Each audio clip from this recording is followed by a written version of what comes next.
curta o vídeo e se inscreva no canal. Audioteca ANCAP. Audioteca apresenta uma teoria do socialismo e do capitalismo. Hans Hermann Hoppe. Socialismo ao estilo social-democrata.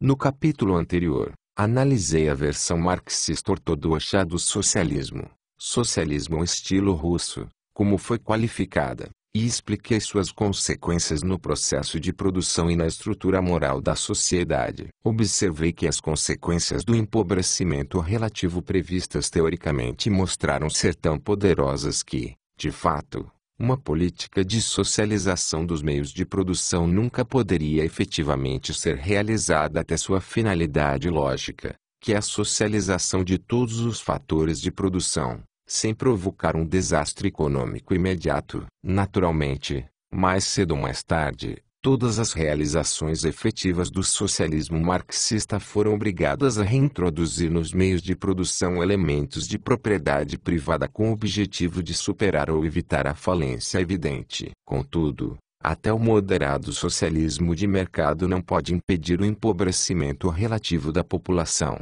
se a ideia de produção socializada não for completamente, e de uma vez por todas, abandonada. Muito mais do que qualquer argumento teórico, foi a decepcionante experiência com o socialismo do tipo russo que levou a um declínio constante da popularidade do socialismo marxista ortodoxo, e induziu a emergência e o desenvolvimento do moderno socialismo social-democrata, que será o objeto de estudo deste capítulo. Ambos os tipos de socialismo, sem dúvida, provêm das mesmas fontes ideológicas. Ambos são igualitários na motivação, pelo menos em teoria, e ambos têm, essencialmente, o mesmo objetivo final: a extinção do capitalismo enquanto sistema social baseado na propriedade privada e na fundação de uma nova sociedade caracterizada pela irmandade solidária e pela erradicação da escassez, uma sociedade na qual todo mundo é pago de acordo com as suas necessidades. Desde os primórdios do movimento socialista em meados do século XIX,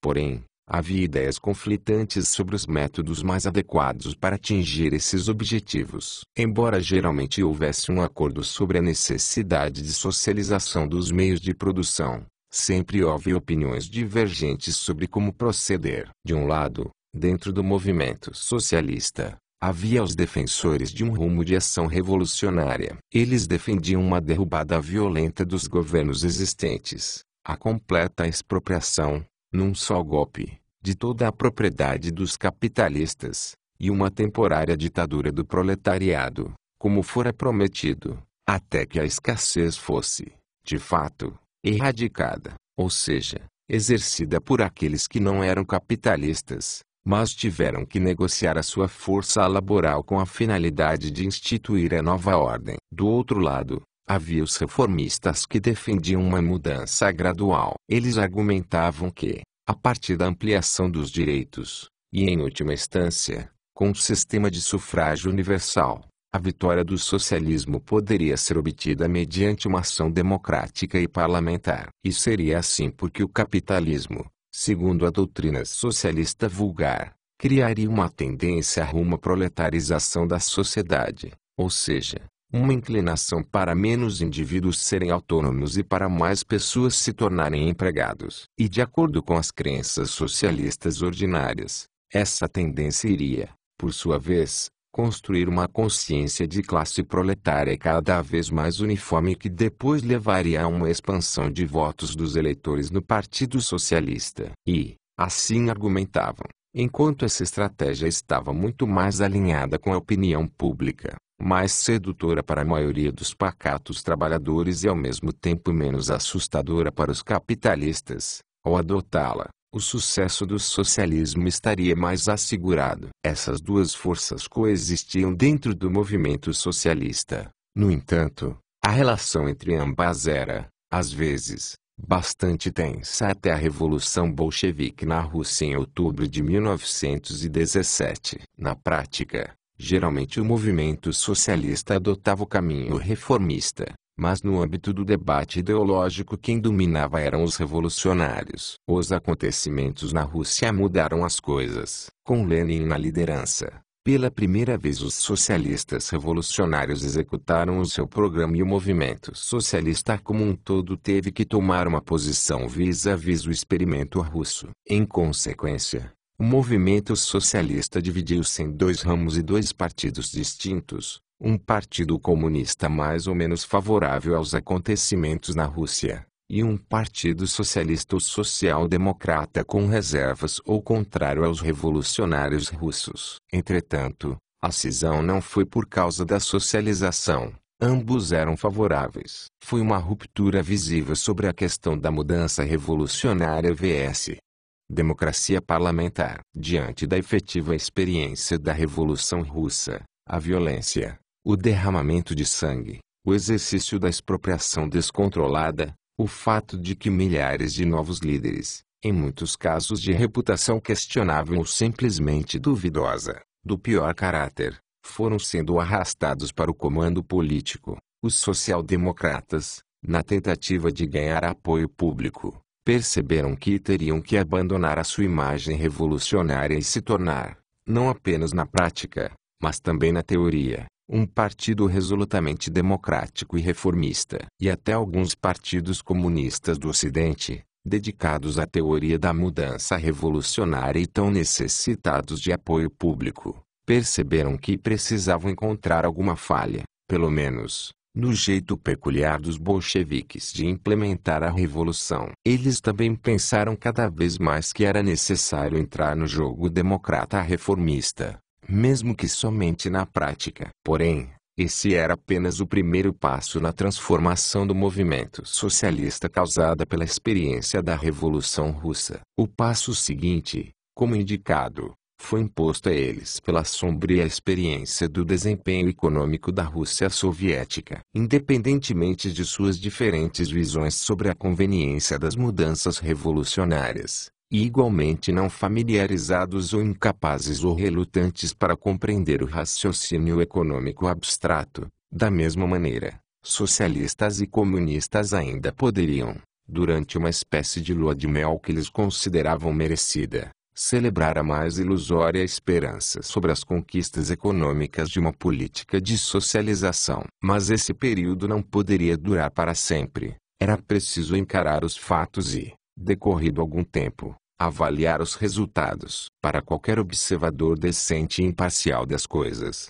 e, mais tarde, para cada visitante e viajante atento, ficou evidente que o socialismo ao estilo russo não significava mais, mas menos riqueza e que era um sistema, acima de tudo, que ao permitir pequenos nichos de formação de capital privado, já havia, de fato, admitido sua própria inferioridade econômica, mesmo que apenas de maneira implícita. Como esta experiência se tornou amplamente conhecida aí, particularmente, quando após a Segunda Guerra Mundial o experimento soviético foi reproduzido nos países do leste europeu, produzindo os mesmos resultados sombrios e assim refutando a tese de que a atrapalhada soviética era somente devido a uma singular mentalidade asiática da população, os partidos socialistas ocidentais, ou seja, os social-democratas e comunistas, em sua disputa por apoio público, foram obrigados a alterar os seus programas ainda mais. Agora,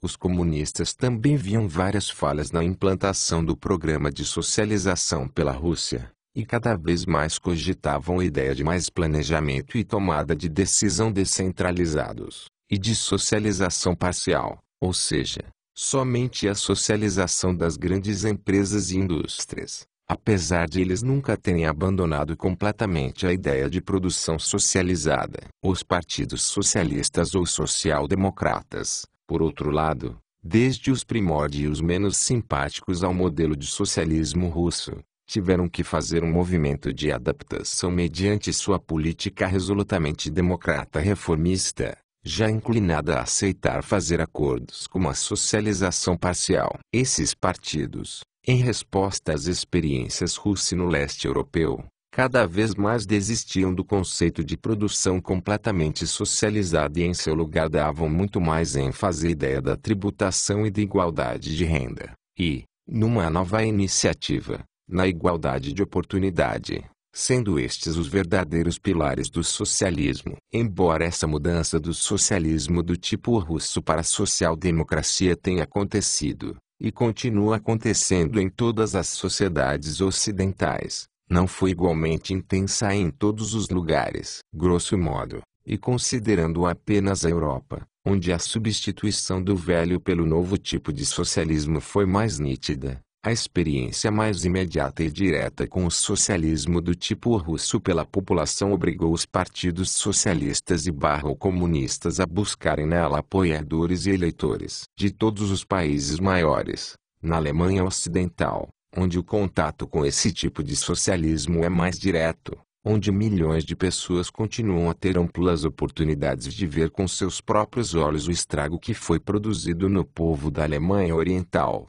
essa substituição foi mais completa. Neste país, em 1959, os social-democratas adotaram, ou foram obrigados pela opinião pública a fazê-lo, um novo programa do partido no qual todos os traços óbvios do passado marxista estavam notavelmente ausentes, e, em vez disso, o documento mencionava explicitamente a importância da propriedade privada e dos mercados. Falava sobre a socialização apenas como uma mera possibilidade, e destacava fortemente a importância de medidas redistributivas. Lá, dentro do Partido Social Democrata, os protagonistas de uma política de socialização dos meios de produção têm se tornado, desde então, consideravelmente minoritários, e os partidos comunistas, mesmo quando apenas favoráveis à socialização pacífica e parcial, foram reduzidos à insignificância. Nos países mais afastados da cortina de ferro,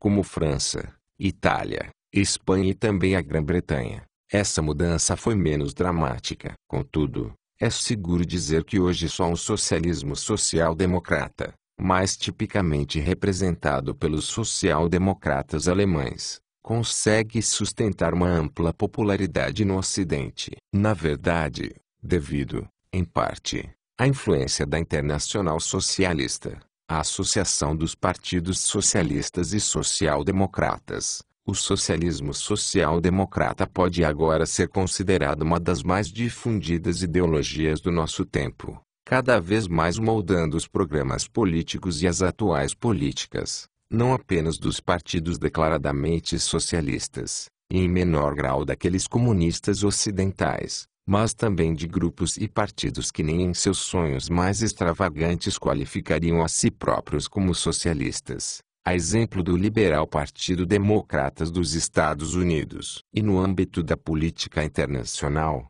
as ideias do socialismo social-democrata, em particular uma abordagem redistributiva em relação ao chamado conflito Norte-Sul, tem se tornado algo quase como uma posição oficial entre todos os homens bem informados e bem-intencionados, consenso que vai muito além daqueles que consideram a si mesmos como socialistas. Quais são as características centrais do socialismo estilo social-democrata? Há basicamente duas características. Em primeiro lugar, num contraste positivo em relação ao tradicional socialismo marxista, o socialismo social-democrata não proíbe legalmente a propriedade privada dos meios de produção e até aceita a ideia de que todos eles sejam privados, com a única exceção da educação, tráfego e comunicação, Banco Central, polícia e justiça. Em princípio, todos têm o direito à aquisição privada e de possuir os meios de produção para vender, comprar ou produzir novos, para dá-los de presente ou alugá-los para outra pessoa, segundo um acordo contratual. Mas, em segundo lugar, nenhum proprietário dos meios de produção possui legalmente todos os rendimentos que podem resultar do uso desses meios de produção, e nenhum proprietário é livre para decidir quanto da renda total da produção deve ser alocada para consumo e investimento. Em vez disso, parte da renda da produção que legalmente pertence à sociedade deve ser entregue a esta em seguida, redistribuída para seus membros individuais, de acordo com as ideias de igualitarismo ou justiça distributiva. Além disso, embora as respectivas partes dos rendimentos que vão para o produtor e para a sociedade tenham que ser estabelecidos em algum momento, a cota que pertence legalmente ao produtor é, em princípio, flexível, e a fixação do seu montante, assim como a da fração pertencente à sociedade, não cabe ao produtor, mas pertence por direito à sociedade. Vista a partir do ponto de vista da teoria natural da propriedade, a teoria que fundamenta o capitalismo, a adoção dessas regras significa que os direitos de propriedade natural têm sido violados agressivamente. De acordo com essa teoria da propriedade, devemos relembrar: o proprietário usuário dos meios de produção pode fazer o que quiser com eles, e qualquer que seja o resultado de sua utilização, trata-se de sua própria renda privada, que ele pode usar de novo como desejar, contanto que não modifique a integridade física da propriedade de outra pessoa e conte exclusivamente com trocas contratuais. Da perspectiva da teoria natural da propriedade, não há dois processos separados: a produção da renda e, em seguida, depois de produzida, a sua distribuição. Há somente um processo: produzida a renda, ela é automaticamente distribuída. O produtor é o proprietário. Em comparação a esta perspectiva, o socialismo estilo social-democrata defende a expropriação parcial da propriedade natural através da redistribuição de parte da renda da produção à pessoa que, sejam quais forem os seus méritos, definitivamente, não a produziu e, peremptoriamente, não tem qualquer obrigação contratual, e que, além disso, tem o direito de decidir unilateralmente, ou seja, sem ter que esperar pelo consentimento do produtor afetado, até quando essa expropriação parcial pode avançar. Dessa descrição deve ficar claro que, ao contrário da impressão que o socialismo estilo social-democrata tenta criar entre a população, a diferença entre os dois tipos de socialismo não é de natureza categórica, é somente uma questão de grau. Certamente, a primeira regra mencionada parece inaugurar uma diferença fundamental, na medida em que permite a propriedade privada. Mas, em seguida, a segunda regra, em princípio, permite a expropriação de toda a renda dos produtores oriunda da produção e assim restringe o direito de propriedade para algo puramente nominal. Obviamente, o socialismo social-democrata não precisa chegar ao ponto de reduzir a propriedade privada a apenas um nome. É certo que, enquanto a parcela da renda que o produtor é obrigado a entregar à sociedade pode, de fato, ser bastante módica, isso, na prática, pode fazer uma tremenda diferença em relação ao desempenho econômico. Mas, ainda assim, deve-se perceber que do ponto de vista dos sócios não produtivos, o grau de expropriação da renda dos produtores privados é uma questão de conveniência, que é suficiente para reduzir de uma vez por todas, e somente em termos de grau, a diferença entre os dois tipos de socialismo, o russo e o social-democrata. O impacto desse fato importante sobre o produtor deveria ser óbvio. Significa que por mais reduzido que seja o grau de expropriação atualmente estabelecido, seus esforços produtivos são realizados deve ser entregue à sociedade será aumentada de forma unilateral. Não é preciso observar muito para verificar como isto aumenta o risco ou o custo de produção, e, consequentemente, reduz a taxa de investimento. Sob uma ameaça sempre presente de que no futuro a parcela da renda que com essa afirmação, já foi dado o primeiro passo na análise que se segue. Quais são as consequências econômicas, no sentido coloquial do termo, de se adotar um sistema socialista social-democrata? Depois do que foi dito, é provável que não seja mais inteiramente surpreendente escutar que pelo menos em relação ao curso geral dos resultados, estes são muito similares aos do tradicional socialismo do tipo marxista. Entretanto, na medida em que o socialismo social-democrata se contenta com a expropriação parcial e com a redistribuição das rendas produzidas, alguns dos efeitos do empobrecimento, como resultado de uma política de completa socialização dos meios de produção, podem ser contornados. Desde que esses recursos possam ser comprados e vendidos, o problema mais típico de uma economia de zelador,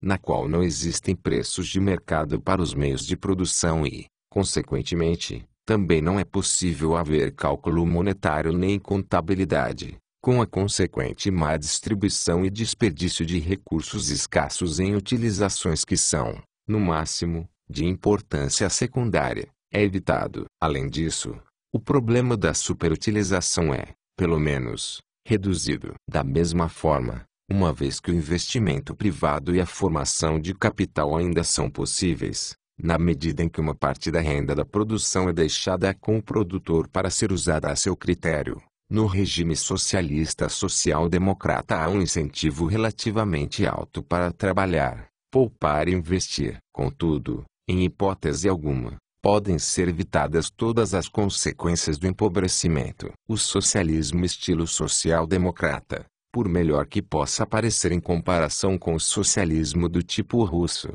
ainda leva, necessariamente, a uma redução do investimento e, portanto, da riqueza futura, quando comparado ao sistema capitalista. Ao tomar parte da renda da produção do produtor proprietário, por menor que seja, e dá-la para pessoas que não a produziram, aumentam-se os custos de produção, que nunca são zero, pois produzir, adquirir e contratar sempre implicam, pelo menos, no uso do tempo, que poderia ser utilizado de outra maneira, por exemplo, para o lazer, consumo ou trabalho extra, e, mutatis mutandis, caem ligeiramente os custos de não produção ou a produção clandestina. Como consequência, haverá, relativamente, menos produção e investimento, apesar de que, por razões que serão discutidas resumidamente, ainda poderá elevar o nível absoluto de produção e de riqueza. Haverá, relativamente,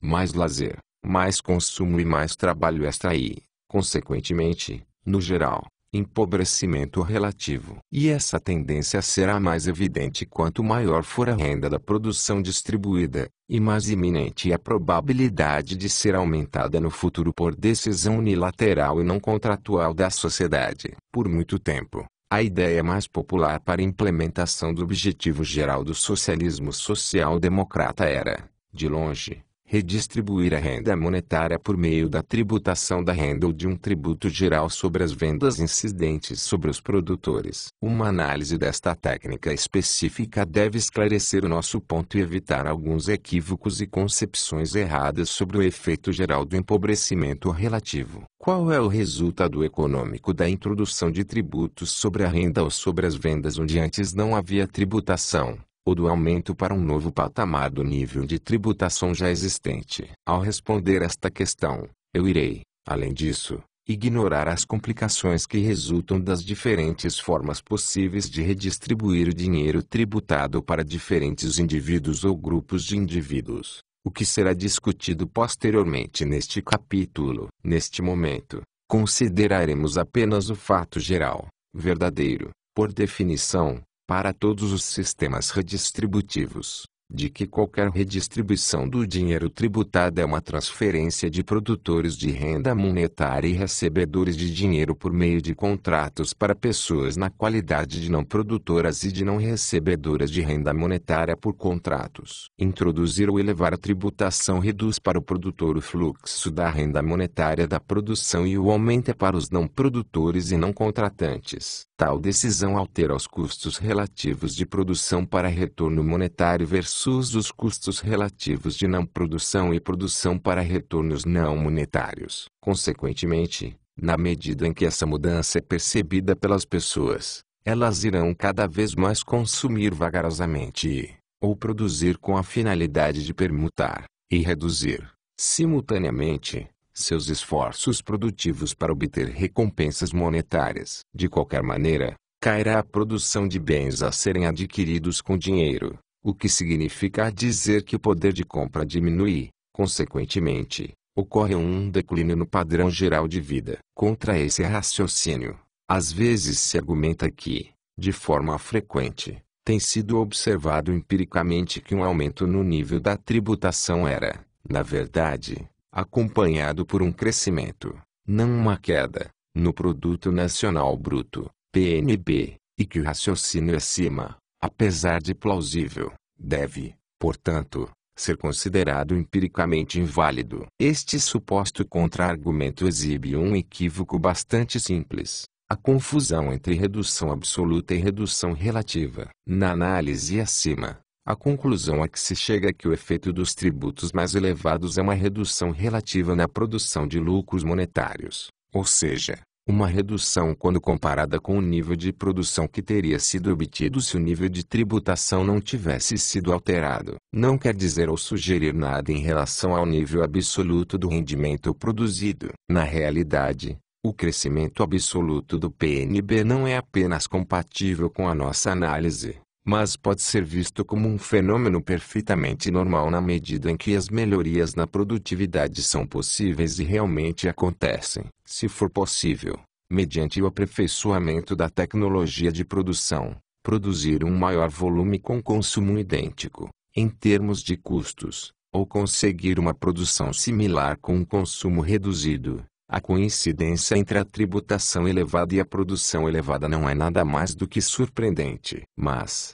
na verdade, isso não afeta a validade do que tem sido dito sobre o empobrecimento relativo resultante da tributação. Outra objeção que goza de certa popularidade é que aumentar os tributos leva a uma redução da renda monetária, e que essa redução eleva a utilidade marginal do dinheiro quando comparada com outras formas de renda, como o lazer. E, dessa maneira, em vez de reduzi-la, realmente ajuda a aumentar a tendência para trabalhar pelo retorno monetário. Na verdade, esta observação é perfeitamente verdadeira. Mas é um equívoco acreditar que isso contribui para invalidar a tese do empobrecimento relativo. Em primeiro lugar, com o intuito de fazer uma análise completa, deveria ser notado que mediante a tributação, não apenas a renda monetária de algumas pessoas, os produtores, é reduzida, mas, simultaneamente, a renda monetária de outras pessoas, não produtores, é elevada, e para estas pessoas a utilidade marginal do dinheiro e, consequentemente, a sua inclinação para o trabalho por retorno monetário, seria reduzida. Mas isto não é, em hipótese alguma, tudo o que precisa ser dito, pois ainda pode deixar a impressão de que a tributação não afeta a produção dos bens de troca, na medida em que isso reduzirá para alguns e aumentará para outros a utilidade marginal da renda monetária, com ambos os efeitos anulando-se. Mas essa impressão estaria errada. Na realidade, seria uma negação daquilo que tem sido presumido desde o início, que o aumento de impostos, ou seja, uma maior contribuição monetária imposta sobre a renda dos produtores que a desaprovam, realmente ocorreu e foi percebida como tal, e que, consequentemente, implicaria numa contradição lógica. Intuitivamente, a falha na crença de que a tributação é neutra em relação à produção torna-se evidente e tão logo o argumento é levado às últimas consequências. Isso significaria, então, que a afirmação de que até mesmo a expropriação completa de toda a renda monetária dos produtores e a sua transferência para um grupo de não produtores não faria qualquer diferença, uma vez que a preguiça elevada dos não produtores em decorrência daquela redistribuição seria plenamente compensada por um aumento na compulsão pelo trabalho por parte dos produtores, o que é, certamente, um absurdo. O que é negligenciado nesse tipo de raciocínio é que a introdução da tributação ou o aumento em qualquer nível da tributação não somente favorece os não produtores às custas dos produtores, mas, paralelamente e de forma similar, também altera para produtores e não produtores da renda monetária, o custo anexado a diferentes métodos de obtenção de uma crescente renda monetária. Pois agora é relativamente menos oneroso obter uma renda monetária adicional através dos meios não produtivos, ou seja, não através da produção de mais bens, mas por participar do processo de aquisições não contratuais de bens já produzidos. Mesmo que os produtores estejam mais concentrados em conseguir dinheiro adicional em decorrência de um tributo mais elevado, eles cada vez mais o farão através de métodos de exploração, não pelo aumento de seus esforços produtivos. Isso explica por que a tributação não é, e nunca pode ser, neutra. Com a crescente tributação é institucionalizada uma diferente estrutura legal de incentivos, uma que altera os custos relativos de produção para a renda monetária versus não produção, inclusive a não produção para fins de lazer e a não produção para retorno monetário. E também produção para renda monetária versus produção para retorno não monetário, escambo. E se essa estrutura diferente de incentivos for aplicada sobre uma mesma população, deverá resultar, necessariamente, numa redução da produção de bens que busca um retorno monetário. Enquanto a tributação da renda e das vendas são as técnicas mais comuns, não esgotam o repertório de métodos redistributivos do socialismo social-democrata. Não importa como os tributos são redistribuídos para os indivíduos que compõem uma dada sociedade. Não importa, por exemplo, em que medida o rendimento monetário é igualado, uma vez que esses indivíduos podem levar, e levam, diferentes estilos de vida e alocam diferentes partes da renda monetária atribuídas a eles para consumo ou para a formação de riqueza privada utilizada de forma improdutiva. Mais cedo ou mais tarde, as diferenças significativas entre as pessoas irão de novo emergir, se não com relação à renda monetária, mas no que se refere à riqueza privada. E não é surpreendente que essas diferenças se tornem progressivamente mais evidentes se existe um direito das sucessões puramente contratual. Por esta razão, o socialismo social-democrata, motivado como pelo zelo igualitário, inclui em seus esquemas políticos a preocupação com a riqueza privada e a tributa, assim como, em particular, também tributa a herança motivado pelo objetivo de satisfazer o clamor popular em relação à riqueza merecida que recai sobre os herdeiros. Economicamente, essas medidas imediatamente reduzem a quantidade de formação de riqueza privada. Como desfrutar a riqueza privada é relativamente mais caro por causa do imposto, menos riqueza nova será criada, haverá um aumento do consumo, inclusive dos estoques existentes da riqueza utilizada improdutivamente, e o padrão geral de vida, que obviamente também depende dos confortos provenientes da riqueza privada, irá cair. Conclusões semelhantes sobre os efeitos do empobrecimento são obtidas quando se analisa o terceiro maior campo das políticas tributárias,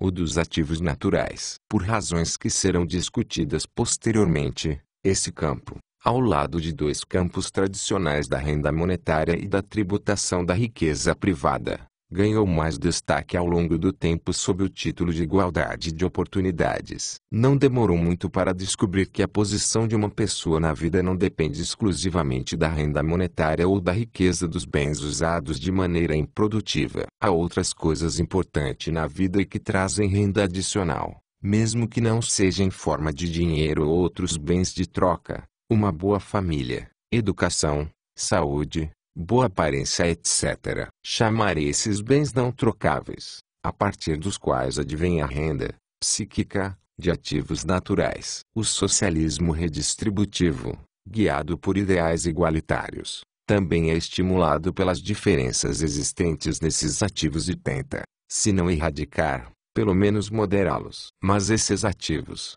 sendo bens não trocáveis, não podem ser facilmente expropriados e os rendimentos depois redistribuídos. Também não é muito prático, para dizer o mínimo, atingir esse objetivo reduzindo diretamente a renda não monetária dos ativos naturais das pessoas com rendimento mais alto, ao destruir, por exemplo, a saúde dos saudáveis e assim torná-los iguais aos doentes, ou ao arrebentar a cara das pessoas de boa aparência fazendo-as parecer seus colegas esteticamente menos afortunados. Portanto, o método comum que o socialismo social-democrata defende para criar igualdade de oportunidade é a tributação dos ativos naturais. Aquelas pessoas que são consideradas a receber uma renda relativamente mais alta referente a algum ativo, como a saúde, estão sujeitas a um imposto adicional a ser pago em dinheiro. Esse imposto é depois redistribuído àquelas pessoas cujas respectivas rendas são relativamente baixas de forma a ajudar a compensá-las por este fato. Um imposto adicional,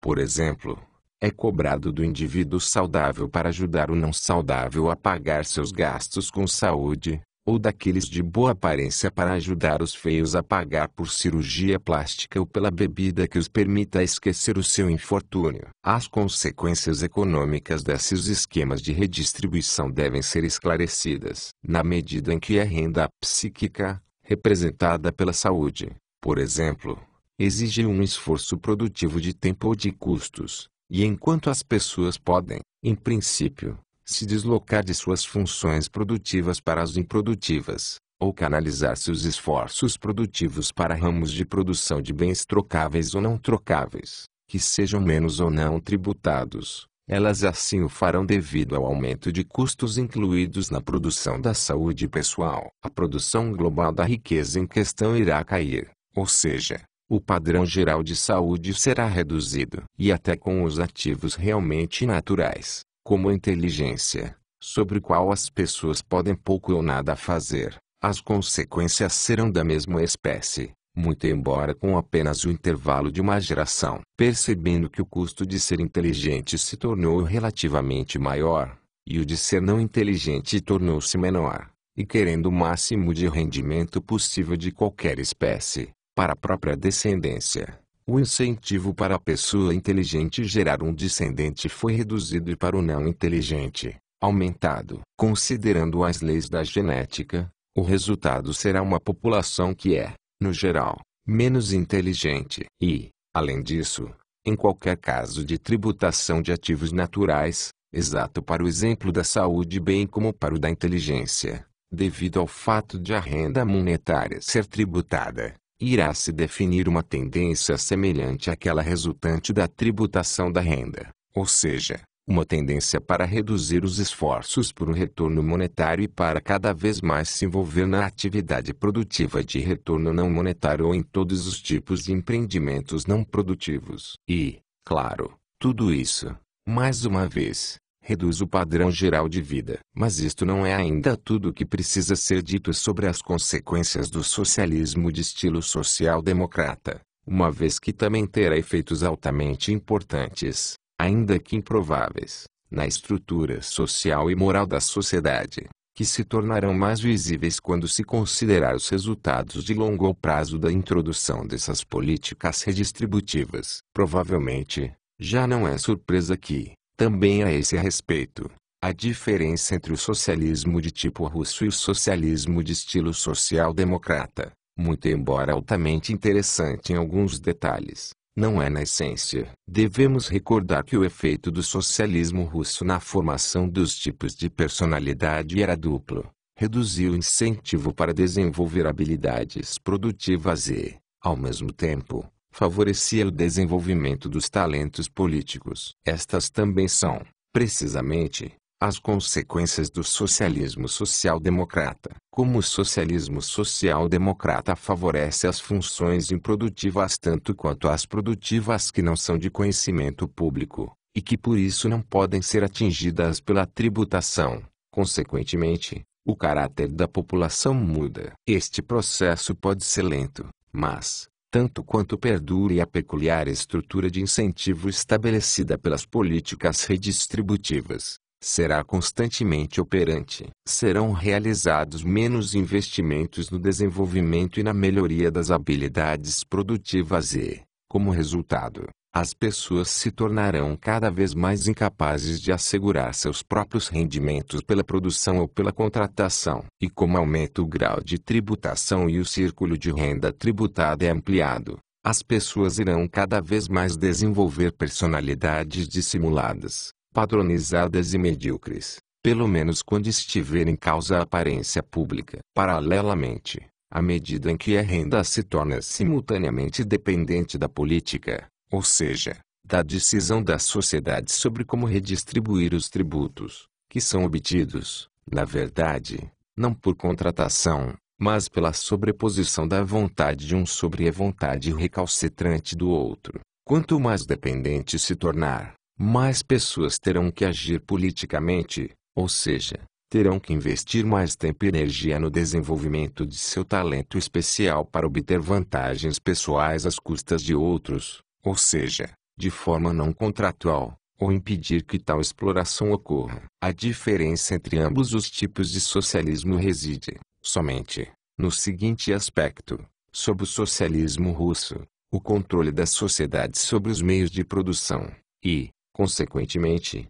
sobre a renda produzida com eles, é completo, e, até o momento, não parece mais haver espaço para se engajar no debate político a respeito do grau adequado de politização da sociedade. A questão é resolvida sob um capitalismo puro, como estabelecido na outra extremidade do espectro, onde não há espaço para política e todas as relações são exclusivamente contratuais. Por outro lado, sob o socialismo social-democrata, o controle social sobre a renda produzida de forma privada é, na verdade, apenas parcial, e um controle maior ou total só existe como um direito da sociedade que ainda não foi atualizado e que consiste numa ameaça potencial que paira sobre as cabeças dos produtores privados. Mas viver sob a ameaça de ser completamente tributado em vez de ser muito tributado explica uma característica interessante do socialismo social-democrata quanto ao desenvolvimento geral em relação a personalidades cada vez mais politizadas. Isto explica porque sob um sistema de socialismo social-democrata o tipo de politização é diferente daquele sob o socialismo russo. Neste, tempo e esforço são gastos de forma improdutiva, em discussões sobre como distribuir a renda que pertence à sociedade. Sob o socialismo social-democrata, de fato, isso também acontece, mas tempo e esforço também são utilizados em disputas políticas sobre o volume, maior ou menor, das partes da renda socialmente administradas. Sob um sistema de meios de produção socializados, onde essa questão é resolvida de uma vez por todas, se observa, portanto, um maior afastamento da vida pública, resignação e cinismo. O socialismo social-democrata, por outro lado, onde essa questão ainda está em aberto, e onde produtores e não produtores podem alimentar alguma esperança de melhorar sua posição com a redução ou aumento da tributação,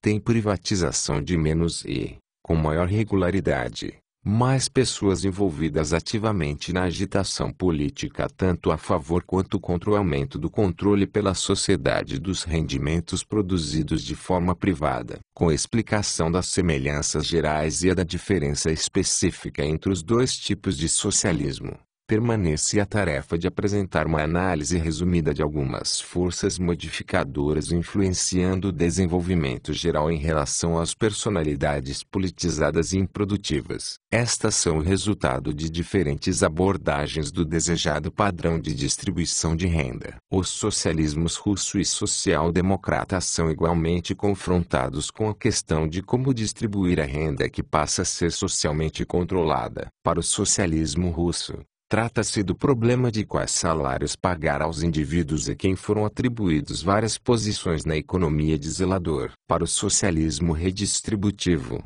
a questão é quanto de tributos deve ser alocado e para quem. Ao passo que há, em princípio, inúmeras formas de fazê-lo, a filosofia igualitária de ambas as espécies de socialismo reduz efetivamente as opções disponíveis para os três tipos gerais. O primeiro é o método de igualar mais ou menos a renda monetária de todos, e, possivelmente, a riqueza privada e usada de forma improdutiva. Professores, médicos, trabalhadores da construção civil e mineiros, gerentes de fábrica e faxineiras, todos eles recebem praticamente o mesmo salário. Ou a diferença entre as remunerações é consideravelmente pequena. Não é preciso observar muito para perceber que esse caminho reduz drasticamente o incentivo para trabalhar, pois não faz muita diferença, em termos salariais, trabalhar de forma diligente durante todo o dia ou vadiar durante a maior parte do tempo. Consequentemente,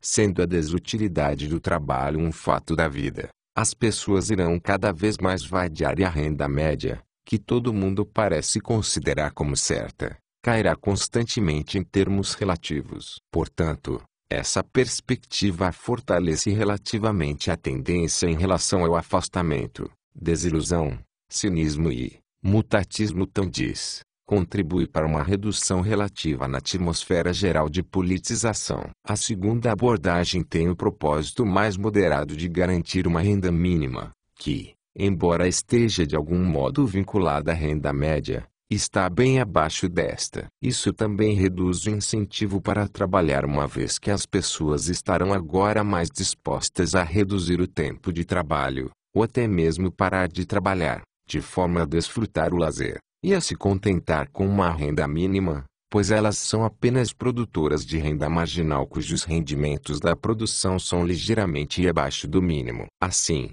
por outro lado, mais pessoas cairão para uma linha abaixo da renda mínima, ou mais pessoas, De outra maneira, irão manter ou adquirir aquelas características que existem em decorrência do salário mínimo obrigatório, e como resultado, mais uma vez, teremos a queda da renda média a qual o salário mínimo está vinculado para um nível inferior daquele que teria sido obtido de outra forma. Mas, certamente, sob este segundo regime, de garantia de uma renda mínima, o incentivo para trabalhar é reduzido para um nível muito mais baixo na comparação com o primeiro. Por outro lado, a segunda abordagem levará a um grau relativamente elevado de politização ativa, e um menor nível de afastamento resignado, porque, ao contrário da renda média, que pode ser objetivamente determinada, o nível no qual a renda mínima é definida é um assunto completamente subjetivo e arbitrário, e está,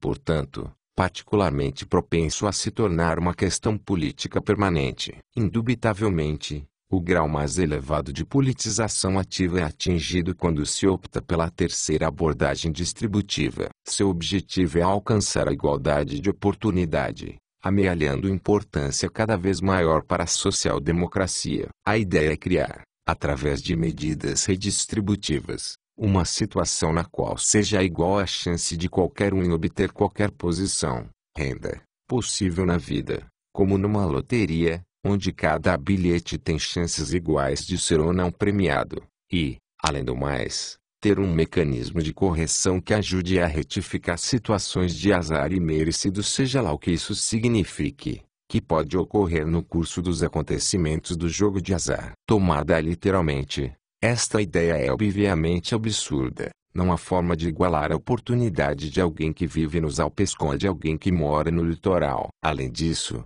parece muito claro que a ideia de um mecanismo de correção é simplesmente incompatível com a da loteria. No entanto, é exatamente esse alto grau de imprecisão e confusão que contribui para o apelo popular dessa concepção. O que constitui uma oportunidade?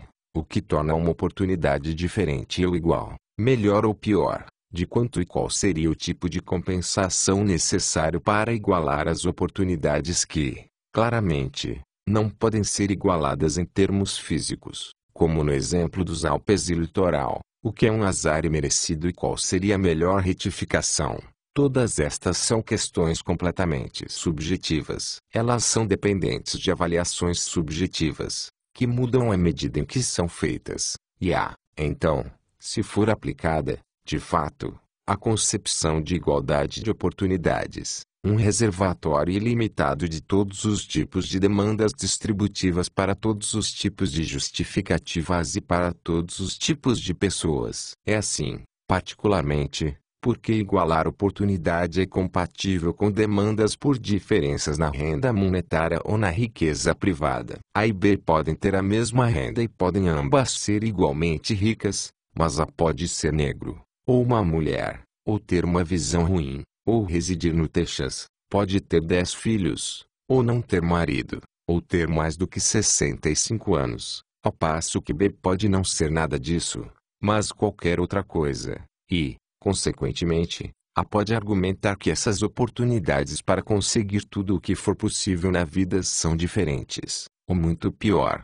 do que as de B, e que deveria de alguma maneira ser compensado por isto, tornando as suas rendas monetárias, que eram as mesmas de antes, diferentes agora. E B, é claro, poderia argumentar exatamente da mesma forma pela simples inversão da avaliação implícita das oportunidades. Em consequência, ocorrerá um grau de politização desconhecido. Tudo parece justo agora, e tanto produtores quanto não produtores, os primeiros com fins defensivos e os segundos com objetivos agressivos, serão orientados a gastar muito mais tempo na função de aumentar, destruir e combater as demandas distributivas. E, na verdade, essa atividade, como envolvimento em atividades de lazer, não é apenas improdutiva, mas contrasta claramente com a função de desfrutar o lazer, e significa usar o tempo com o objetivo de, realmente, interromper o gozo sereno da riqueza produzida,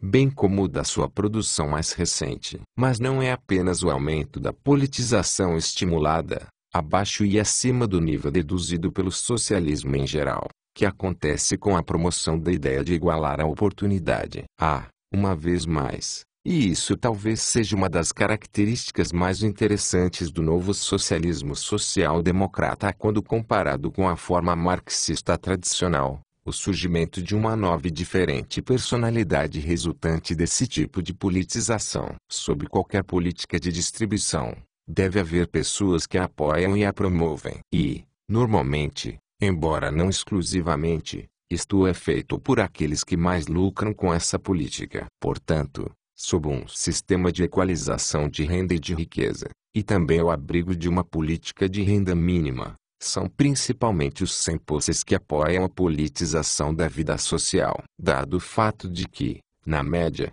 são aqueles que têm relativamente menor capacidade intelectual, particularmente menos capacidades verbais, o resultado para a política é a grande falta de sofisticação intelectual, para dizer o mínimo. Expondo de forma mais franca, a política tende a ser completamente tediosa, estúpida e pavorosa, mesmo para um número considerável de sem posse. Por outro lado, ao adotar a ideia de igualdade de oportunidade, as diferenças de riqueza e de renda monetária não só são permitidas como se tornam muito evidentes, desde que isto seja justificado por discrepâncias fundamentais na estrutura de oportunidade para que as diferenças anteriores ajudem a compensá-las. Mas, nesse tipo de política, aqueles que têm posse também podem participar. Na verdade, sendo estes os que, na média, dominam habilidades verbais superiores, e a tarefa de definir as oportunidades como melhores ou piores é essencialmente um dos poderes de persuasão retórica,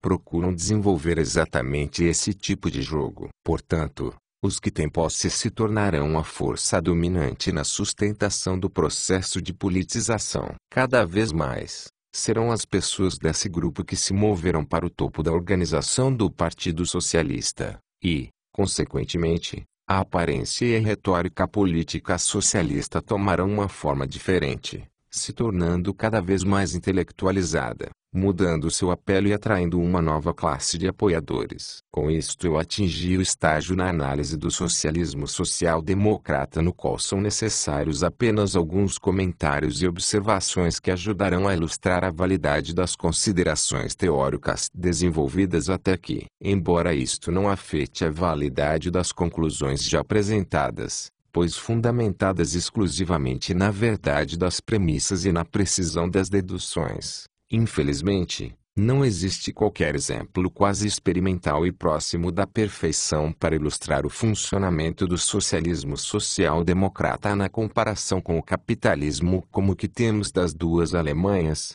ocidental e oriental, em relação ao socialismo do tipo russo. Ilustrar o ponto exigiria uma comparação de sociedades manifestamente diferentes onde claramente ceteris não são paribus, e, portanto, não seria mais possível combinar ordenadamente certas causas com determinados efeitos. Frequentemente, as experiências de socialismo social-democrata não duraram o suficiente ou foram interrompidas repetidas vezes por políticas que definitivamente não poderiam ser classificadas como socialismo social-democrata. Ou então, desde o início, foram misturadas com diferentes, e até mesmo inconsistentes, políticas em decorrência de compromissos políticos, que, na verdade, nenhuma evidência ilustrativa notável pode ser produzida por qualquer tese com algum grau de especificidade pelo fato de diferentes causas e efeitos estarem muito enredadas. A tarefa de desenredar causas e efeitos se torna,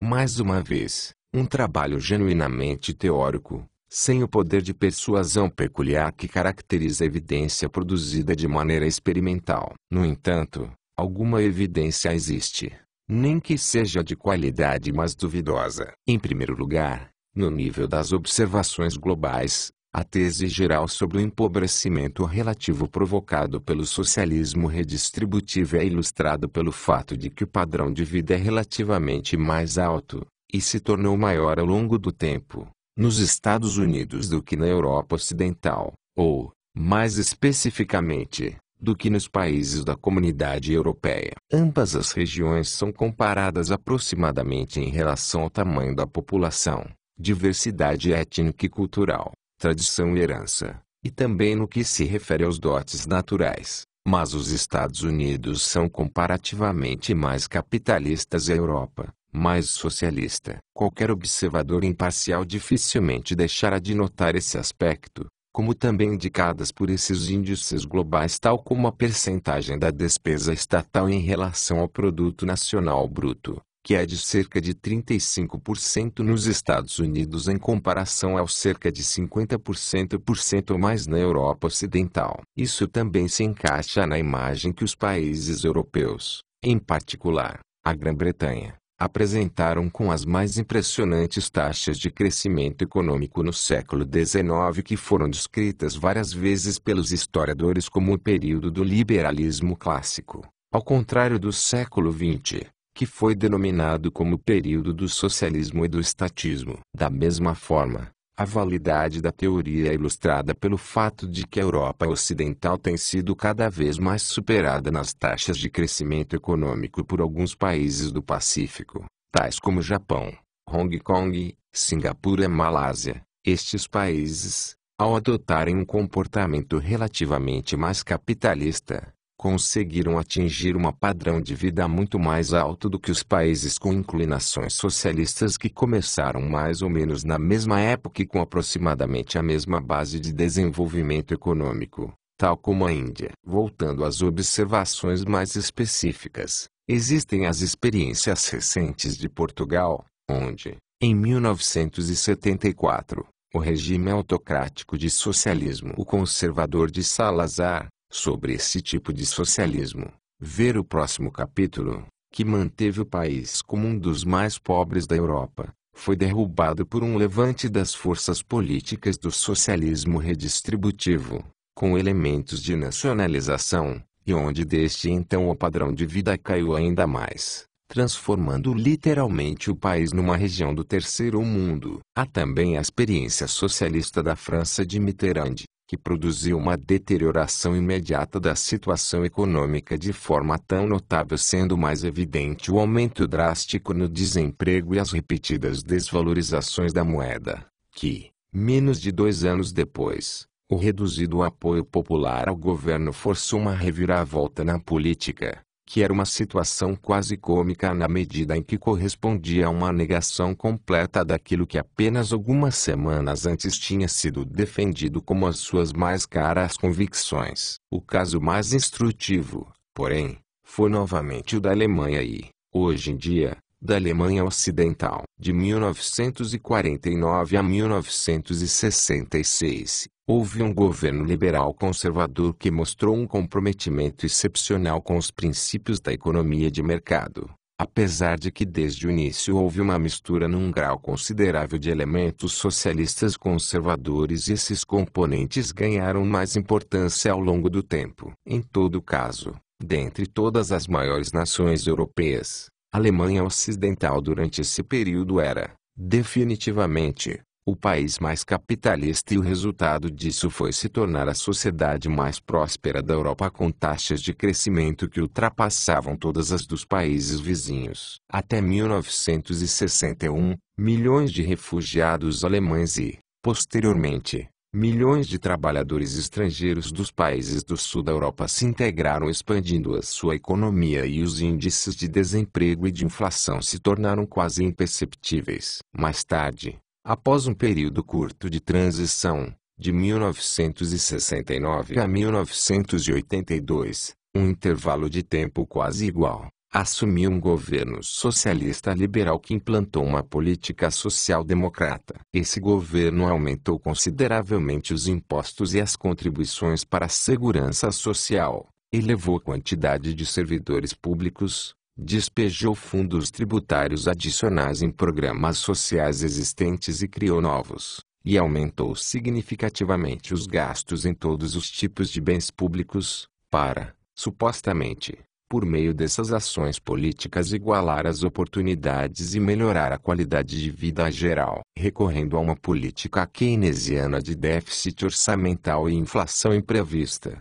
os efeitos de aumentar os benefícios sociais mínimos, garantidos para não produtores às custas de tributar excessivamente os produtores, poderiam ser adiados por alguns anos, O lema da política econômica do ex-chanceler da Alemanha Ocidental, Helmut Schmidt, era melhor uma inflação de 5% do que uma taxa de desemprego de 5%. Contudo, as consequências seriam mais drásticas pouco tempo depois, assim como a inflação imprevista e a expansão do crédito haviam criado e prolongado o mau investimento mais típico de um bom. Como resultado, não só a inflação foi muito mais do que aqueles 5%, como a taxa de desemprego também aumentou de forma constante até se aproximar dos 10%. O crescimento do Produto Nacional Bruto se tornou cada vez mais lento até cair em termos absolutos durante os últimos anos daquele período. Em vez de ter uma economia em expansão, se reduziu o número absoluto de pessoas empregadas. Foi feita uma pressão cada vez maior sobre os trabalhadores estrangeiros para que deixassem o país e, simultaneamente, as barreiras contra a imigração cresceram a níveis cada vez mais elevados. Enquanto tudo isso acontecia, a importância da economia clandestina cresceu continuamente. Mas esses eram apenas os resultados mais evidentes de uma espécie econômica estritamente definida. Havia outros efeitos de um tipo diferente, que tinham, na verdade, uma importância mais duradoura. Com um novo governo socialista liberal, a ideia de igualar as oportunidades veio da vanguarda ideológica. E como fora previsto teoricamente, em particular a propagação oficial de ideia mer democratia e Wagner usar mais democracia, inicialmente um dos slogans mais populares da nova era, Willy Brandt, que levou a um grau de politização até então inédito. Todos os tipos de demanda foram elevados em nome da igualdade de oportunidade, e dificilmente havia qualquer esfera da vida, da infância à velhice, do lazer às condições de trabalho, que não tenha sido profundamente investigada para identificar diferenças possíveis oferecidas a diferentes pessoas em relação a oportunidades consideradas relevantes. Não é de surpreender que essas oportunidades e diferenças sejam constantemente encontradas, e, portanto, o reino da política parecia se expandir quase todos os dias. Cada vez mais frequente, podia-se ouvir a seguinte frase: não existe nenhuma questão que não seja uma questão política. A fim de permanecer à frente desse desenvolvimento, os partidos no poder também tiveram que mudar. Especialmente os social-democratas, tradicionalmente o Partido dos Trabalhadores Braçais das Fábricas e Indústrias, tinham que construir uma nova imagem. Com a ideia de igualar as oportunidades ganhando terreno, tornaram-se cada vez mais,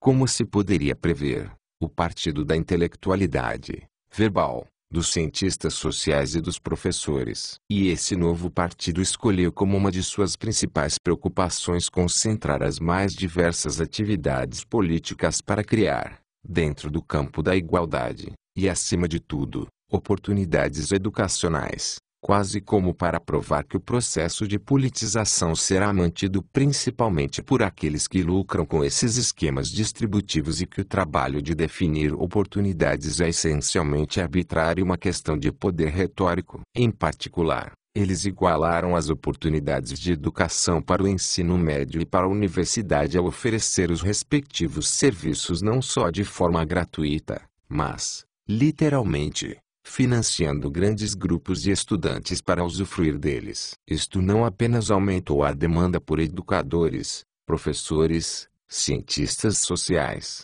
cujo pagamento naturalmente tinha que vir dos impostos, mas também significou, um tanto ironicamente para um partido socialista que defendia que igualar as oportunidades educacionais resultaria numa transferência de renda do rico para o pobre, um subsídio pago ao mais inteligente às custas de uma redução complementar da renda do menos inteligente, e na medida em que há um número maior de pessoas inteligentes nas classes média e alta do que na classe baixa, é um subsídio pago pelos sem posse para aqueles com posse. Como resultado desse processo de politização conduzido por um número cada vez maior de educadores pagos pelos impostos e ganhando influência sobre uma quantidade cada vez maior de estudantes, ocorreu, como era de se esperar, uma mudança de mentalidade das pessoas. Esse fato foi cada vez mais considerado algo completamente normal para satisfazer todo tipo de demandas através dos meios políticos e para reivindicar toda espécie de supostos direitos contra outras pessoas supostamente melhor situadas economicamente contra as suas propriedades.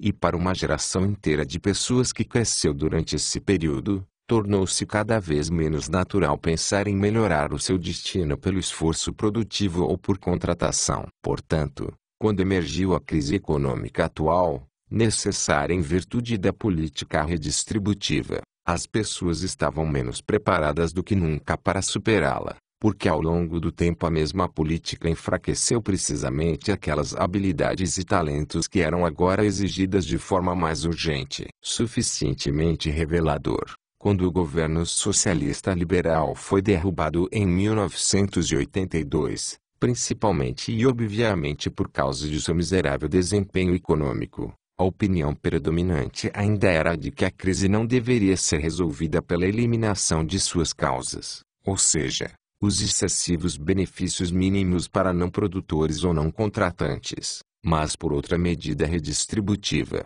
pela força, igualando o tempo de trabalho disponível para empregados e desempregados. E em sintonia com esse espírito, o novo governo conservador liberal, de fato, não fez mais do que desacelerar a taxa de crescimento da tributação,